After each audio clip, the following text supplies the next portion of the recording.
KINGSMAN, the unconventional spy story that people should watch. It's a good franchise.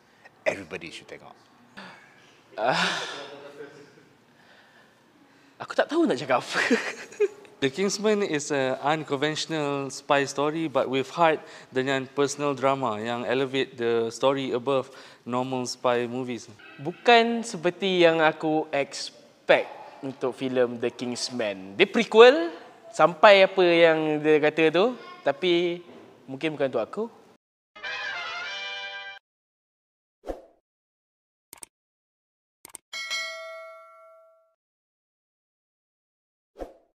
First of all, saya nak terangkan kepada semua yang KINGSMAN adalah sebuah franchise filem yang diadaptasi daripada komik Mark Millar. Sebelum ni ada satu filem iaitu KINGSMAN and the Secret Service. Second movie is KINGSMAN and the Golden Circle. I call it KINGSMAN 1 and KINGSMAN 2 lah. KINGSMAN 2 was a direct sequel to KINGSMAN 1. Tapi KINGSMAN 3 yang diorang title The Kingsman adalah prequel kepada the first one. So it's zero lah. Pada pendapat saya, I think Matthew Vaughn ada hati nak buat some sort of World War I movie lah. I like the fact that Matthew Vaughn menulis dan ambil elemen-elemen sejarah yang sebenar and dia letak dalam filem ni sebagai connectivity dengan the fictional Agent Kingsman. It's kind of nice sebab dia pergi backstory. The whole movie is exposition. Dia banyak terangkan how the establishment of the Kingsman Secret Service. Although I find it a little bit slow, but I understand sebab dia nak banyak explain because it's the beginning. Beginning kau kena banyakkan cerita tu, cerita ni, cerita tu, cerita ni. It suffers a little bit of that because I was expecting more action. But as the film progresses, I understood. Oh, kau nak explain tu, kau nak explain ni. So it kind of satisfies what I know about the Kingsman lore. To me, all the trailers so far yang keluar pasal The Kingsman ni agak maybe a bit misleading after having watched the movie. 2/3 of the movie is actually the focuses on the relationship between father and son dalam movie ni. So a lot of the spy stuff dia just datang at third act of the movie in the climax. So if you want to go to this movie and expect like a conventional Kingsman 1, 2 punya style, then you'll be a bit disappointed. Tapi if you really delve into the story, then it's quite good lah. World War I is a very complex conflict. Dia tak macam World War II yang it's everyone against Hitler ke apa. This one is more complex. So ada banyak macam moving parts, banyak factions macam ni. So I think maybe yes, secretly maybe dia nak buat cerita yang a bit more complex and not just macam penuh action. Tapi dia nak focus on the politics, on the drama, on the human story behind the war. This movie banyak Easter eggs for fans. As a prequel, you can see macam mana dia orang set up, why, kenapa like current Kingsman movies guna the Knights of the Round Table, Arthur, Merlin, Galahad apa semua tu, and the origins of the iconic line "Manners maketh man." I think it's a treat for fans lah. Dalam trailer semua memang ditunjuk like how the base of Kingsman tu ditubuhkan, like the origin of the spy organisation.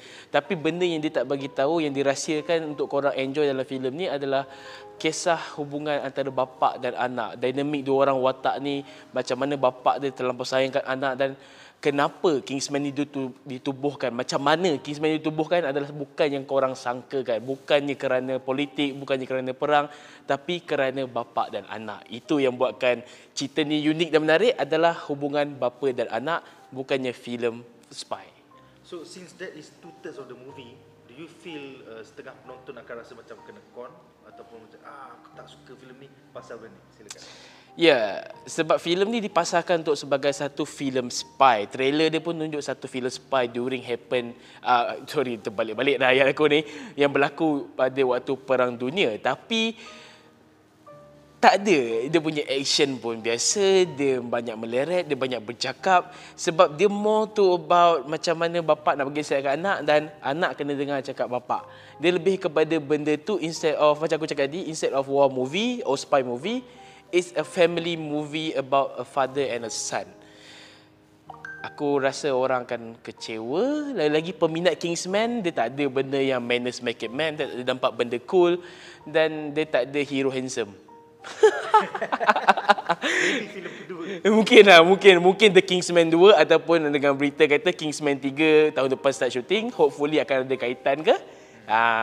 So dia cuba nak buatkan Kingsman ni another universe dengan a lot of fan service, dengan all the easter egg for Kingsman, dengan mereka yang minat politik, minat Perang Dunia II juga akan mungkin terhibur dengan konspirasi yang dijadikan aksi nyata yang diadaptasi balik ni.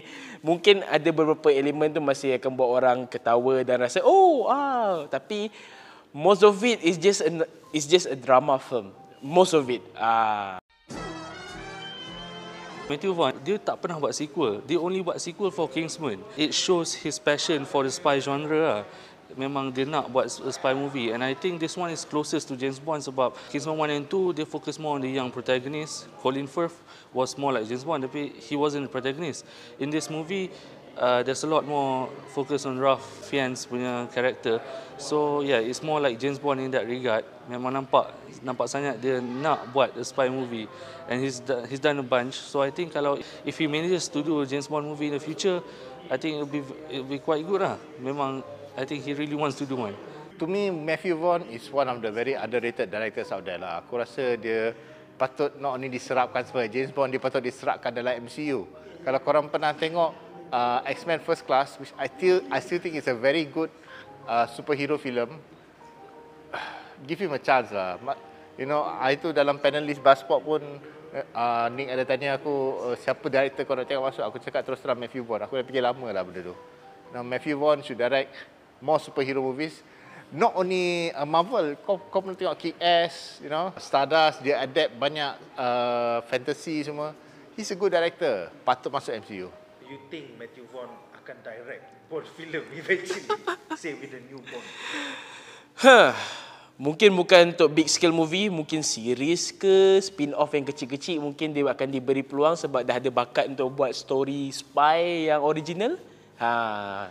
Kalau Disney boleh bagi peluang kat director yang kita tak kenal buat satu big movie, takkanlah dia tak boleh bagi peluang untuk Kingsman juga, untuk naik kan, untuk another new franchise. Hopefully lah. The Kingsman is original story, memang tak ada like source material in the comics. There's no Kingsman prequel comic. To me, that's a good thing juga sebab Mark Millar alone, he can do everything himself. To me, sebab if you want to expand a story, the world of something macam a universe, you know, then you need more people, you need more ideas, more people to contribute to the story. So this is a good thing to me sebab more people ada a chance to expand, to tolong expand the world. More writers, more directors. It's a good thing lah. I rasa MillarWorld dari penulis komik Mark Millar should grow even more. Sebab takkan kau nak kena benda-benda yang tulis-tulis Stanley dengan Steve Ditko je. You know, takkan nak Batman selalu and Superman je, takkan benda-benda yang sama. So there are so many comic book artists there like Mark Millar. They have so many good stories. So, MillarWorld patut dikembang, and Matthew Vaughn atau sesiapa sahaja pun patut mengembangkan dia punya library of comics. Dia cuba bawa satu original story yang mana kita tahu James Bond tak ada background story, tak ada prequel of the origin kan.